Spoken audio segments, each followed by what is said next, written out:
Cheers! This is RPGmodsFan saying hello and greetings. In this video, I will be reviewing and discussing the Dungeons & Dragons module B1 In Search of the Unknown, which was written by Mike Carr. It was first published by TSR in 1978, not the 1979 year that was printed on its cover. Then it was republished in 1981. Mike Carr has edited other D&D modules. However, as of 2018, B1 In Search of the Unknown is the only D&D module he authored. The main difference between the two versions is that the earlier version used Roman numerals to numerate the rooms and encounter areas of the module. This module was meant for beginning level player characters between the levels of 1 to 3. This module was written for basic D&D rules. Due to its low-level encounters, the Dungeon Master should not have too much trouble converting it to 5th edition rules. In 2018, Goodman Games released Into the Borderlands, which combines modules B1 and B2 together for 5th edition D&D rules. The module provides the following as background for both the player characters and the adventure. The player characters start off as young fledglings in a far-off, nondescript small town. Then they embark on finding the lost stronghold of two legendary adventurers. While of questionable ethical standing, two powerful adventurers, Rogaine the Fearless, a warrior, and Zeligar the Unknown, a wizard, are practically legends to the player characters.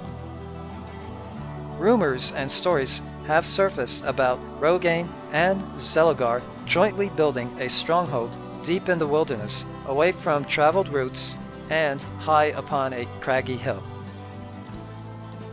Then one day a great barbarian invasion came from the north, threatening to engulf the entire land. Rogaine and Zeligar, together with their henchmen, were able to stop the barbarian horde, thus gaining their legendary status. Some years after the invasion, Rogaine and Zeligar gathered an army, marched north into the barbaric lands, and are rumored to have met their demise. As a plot hook, the module provides the following. The player characters have, somehow, gained a crude map marked with a big Q where supposedly Rogaine's and Zeligar's stronghold is located. Your party, eager to find riches and magical treasure, embark on an adventure to find the stronghold, and as the module writes, in search of the unknown. The original version of this module included a section 4 using this module with AD&D. The AD&D section was deleted in the 1981 printing. In its place, a drawing of a dragon was placed. Reason: the original Dungeons & Dragons, which is now known and referred to as Basic D&D, was written by Dave Arneson and Gary Gygax. Both had a contract for splitting the royalties of Basic D&D. However, the D&D rules were spread out over many disparate materials. Hence, Gary Gygax compiled Advanced Dungeons & Dragons together, which took a lot of work. In order not to share royalties with Dave Arneson, Mr. Gygax claimed AD&D was a new game. However, the contract also stipulated that if D&D were out of print for over 90 days, then its copyrights would revert back to the original authors. Hence, TSR, the company, had to publish Basic D&D along with supplements and modules such as this one in order to keep the copyrights within TSR. The B1 module is presented as a neutral setting, so placing the adventure close to the northern reaches of your campaign world would be appropriate. As far as placing the module in the world of Greyhawk, the module suggests placing the adventure within any one of the following lands: the Duchy of Tenth, the Theocracy of the Pale, or the Barony of Retic. Again, the B1 module is pretty much a neutral setting.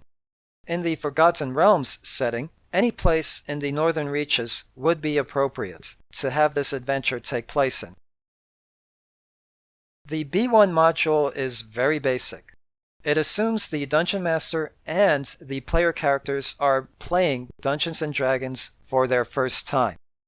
A lot of material is written on how the DM should run this game, as well as tips for new player characters. It has a section on tips for player characters. There are 10 tips in total. How the DM should keep track of time. How to be an effective Dungeon Master. And how to compute and award experience points to the player characters. The experience points awarded is based only on the monsters killed and the treasure carried off.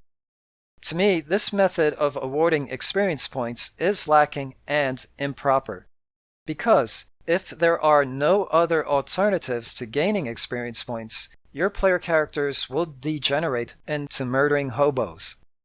To alleviate this as a Dungeon Master, I would also award experience points for finding and disarming traps, solving puzzles, and diplomatically avoiding fights. I would actually award more experience points for diplomatically avoiding fights than I would for outright killing the monsters. This has made my DM sessions more like a drama rather than a violent action movie. I will now be discussing the module itself, and this video will contain spoilers. Unless you are a Dungeon Master who will be running this module for their players, or are a player who already played through this module and are watching this video for nostalgia purposes, I would suggest not to watch the rest of this video. In all honesty, there is not much to spoil. Rogaine and Zeligar's stronghold is located in Quascuton. The DM can place this hilly and forested area practically anywhere he or she wishes in their campaign world. The finished upper level of the stronghold once served as a home for both Rogaine and Zeligar. This level contains much of their personal possessions. A number of traps await an unwary party. The lower level is unfinished. Some of the rooms on this level include a museum, an arena, and grand caverns. Many of the caves in this level include no description at all, and the Dungeon Master must devise their own contents for these areas. The module only describes the rooms and traps. It does not fill it with monsters or treasure. It tasks the Dungeon Master to do so. Basically, it is not a ready-made module for the DM to use. Towards the end of the module's booklet is a list of monsters and treasure that the DM can choose and place where he or she sees fit to do so. The treasure list has a few magic items, lots of coins, and some straightforward precious objects, such as gems, a silver medallion, etc. There is a total of 34 treasures listed, but the module instructs that between 15 to 25 of them should actually be placed in the dungeon by the Dungeon Master. The monster list is composed of low-level creatures such as kobolds, orcs, sturges, goblins, skeletons, zombies, troglodytes, etc. Alternatively, if the Dungeon Master wants to fill it with high-level monsters instead, he or she can actually use this module for higher-level characters. The entrance hallway to the dungeon is filled with bodies of defeated adventurers. For player characters who already played this module, they will probably remember this start to the module. If I were a DM using this module for high-level characters, I would place kobolds as the monsters encountered in this hallway. To keep the deception going, I would then have the next 1 or 2 encounters also comprised of low-level monsters. At this point, the player characters will probably be questioning the Dungeon Master's sanity. Then, as a DM, I would make the player characters encounter a tough, high-level monster, such as I'm going to have trouble with this, Rakshasa. The end of the module's booklet also includes a list of pre-generated characters of various classes.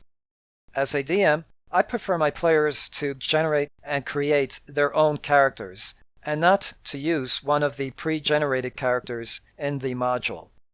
Instead, I would use these pre-generated characters as NPCs that my player characters can encounter and interact with, whether it be at a tavern, an inn, a shop, a town street, or within the dungeon itself. As mentioned earlier, the only story provided by this module is the backstory of Rogaine and Zeligar. The player characters will certainly learn a lot about the pair through the exploration of the first level of the stronghold. There are private rooms for them, and for Rogaine's mistress, and for labs, as well as training rooms and barracks for their army, and even a shrine with a sacrifice pit. Hence, the pair were devoted to a clearly evil deity. Many of the rooms display classic tropes of the dungeon genre, such as teleport traps and a mini labyrinth, both of which are meant to confuse the explorers, a room of pools, an unattended garden, a mysterious wizard's lab that is only accessible via secret doors, rooms hidden behind concealed doors, also known as secret doors, and others. The long-time unattended garden room is filled with overgrown and oversized mold and fungus. If monsters are placed here, the ones that would make the most logical sense are shriekers, giant centipedes, carrion crawlers, and/or ghouls. Some of these rooms are quite memorable, such as the room of pools. Most of the pools in this room are hazardous and have ill effects. The 2 pools that I like are the Pool of Healing, which I would have usable more than once a day, and the Pool of Wine. Okay, I admit, I am a lush. There is also a pool of acid with a visible brass key at the bottom of it. This key does not open any doors or chests in the stronghold. To me, this is too cruel of a joke to play on your player characters.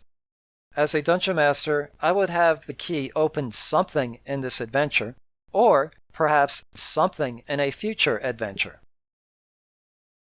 Just to jump ahead into another module in the B series, in the B3 module, Palace of the Silver Princess, the party may encounter 2 female rogues, clad in leather armor, and they have high charisma scores.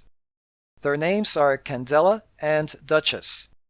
They are not malicious, nor do they seek to outright harm the player characters, and they may even aid the player characters for a short time, but they are kleptomaniacs. They are more like the character of Amanda in the Highlander TV series from the 1990s. If I am not mistaken, Candela and Duchess do reappear in another module. In any case, as a DM, I like the idea of reoccurring characters and NPCs. So, as a DM, I would have them make an appearance in this module, as well as in any future adventures.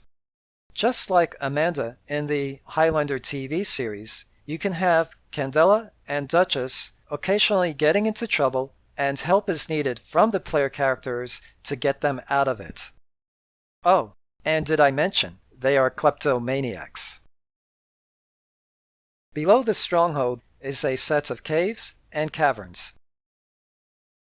Some rooms, like a cave full of webs, call out for certain types of encounters.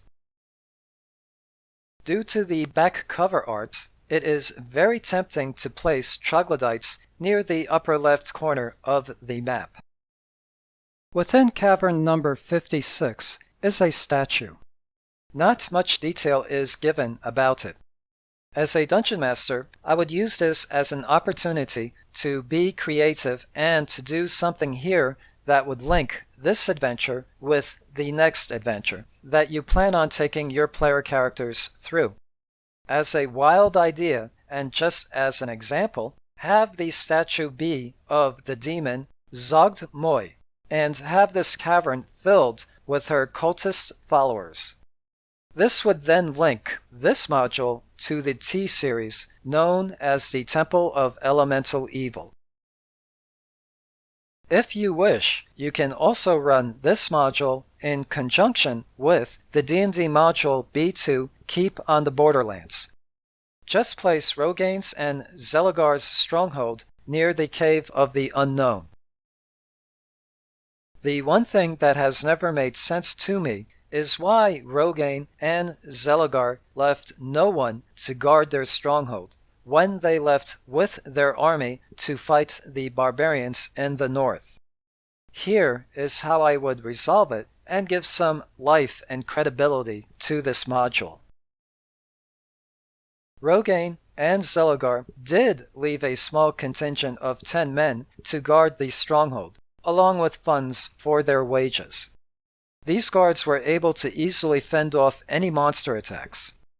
However, the pair have been gone for so long that the funds for paying the guards' wages have run out. Many left because of this. A few guards remained, but the monsters outside got organized enough that they were able to invade the stronghold and oust the remaining guards. At a tavern, one of these surviving guards is the one that provided the player characters with the map that leads to the stronghold. Let us call this former guard Tark. Tark wants to retake the stronghold for himself.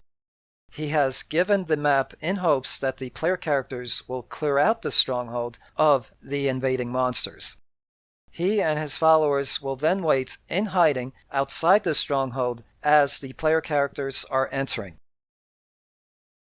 When the player characters have finished clearing out the stronghold, I will then have Tark and his men encounter the player characters as they are leaving the stronghold.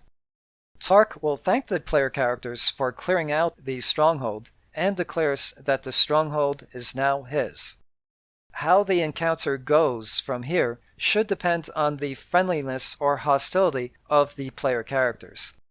If the player characters are amiable, Tark will offer them a place with his band of men, akin to joining a band of mercenaries. If the player characters are hostile, well, I do not think I need to explain what happens next. The drawings, maps, and art of the 1978 edition of the module were done by David C. Sutherland III and David A. Champier. The revised 1981 edition's front and back cover art were done by Darlene Pekul. Most of the module's art have already been displayed within this review. For the art and drawings that I have not yet displayed, I will do so towards the end of this video. Roll credits! Displayed are the credits found within the B1 module itself. The B1 module received good ratings on both Amazon's and DriveThruRPG's websites, averaging a 4.1 out of 5 stars between the both of them. There were lots of customer comments. I will read only 2 of them. This one is long, so I will only partially read it. It's a simple enough module that starting Dungeon Masters and players could begin their D&D basic set experience with. The player characters meet and head off to explore a ruin. What they find when they get there is, well, kind of random. Interesting note, if you played B2 Keep on the Borderlands, there was a mine/cave marked on the map by the Caves of Chaos that the player characters could not access. When you read B1, you will note that its location matches the location of that cave. It follows that B1 could be based near the fort described in the B2 Keep on the Borderlands, and player characters could decide which they wanted to explore. This customer comment is also relatively long. So, again, I will read/paraphrase what I consider the essence of it. As an adventure module, B1 In Search of the Unknown is lackluster. For the most part, it is a simple dungeon crawl. It does not compare to the Giant series or even the B2 Keep on the Borderlands for role playability. So, for the experienced old-school gamer, this is going to be a nostalgia purchase. But for the beginner dungeon master or the parent that wants to introduce kids to tabletop role-playing, this is a great utility piece. The fledgling DM will find the exercise of adding the proper mix of adversaries or potential allies to the various rooms will give you a solid foundation for one day creating your own adventures. And then supplying those adversaries with appropriate treasure will teach the new DM how to walk that fine line between feast and famine. Bottom line, as long as you do not expect more out of this module than what it was intended to be, or as long as you are able to bring the additional storyline yourself to this framework, this is an enjoyable open-ended treasure and monster hunt and a great introduction to the AD&D system. Thank you for watching. Hope this video has been informative and entertaining. I love many types of role-playing games, especially Dungeons & Dragons. Inclusive in my perverse wayward love is computer role-playing games, such as Divinity Sin Original 1 and 2, the first two Dragon Age games, Baldur's Gate, and others. I have also created a playlist of classic D&D modules, composed of videos from various YouTube channels. I noticed some gaps in it, so in the foreseeable future, to fill in some of those gaps, I plan on reviewing those missing D&D modules. Till next time, this is RPGmodsFan saying cheers, have a good day, and goodbye. But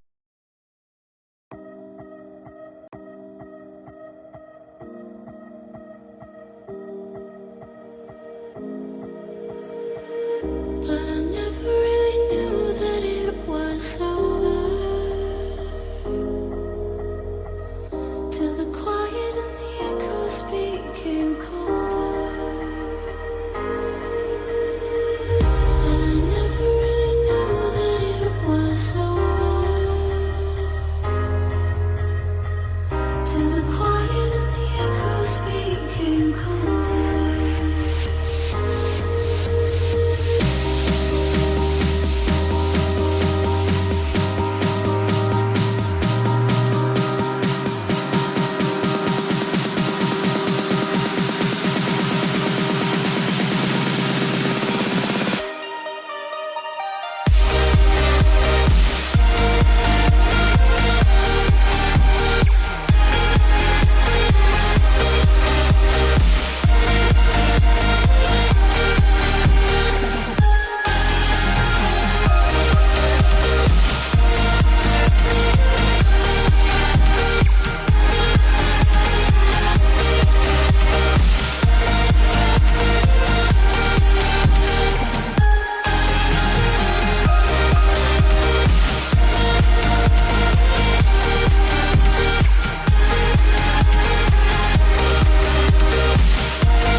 You took my love and gave it back.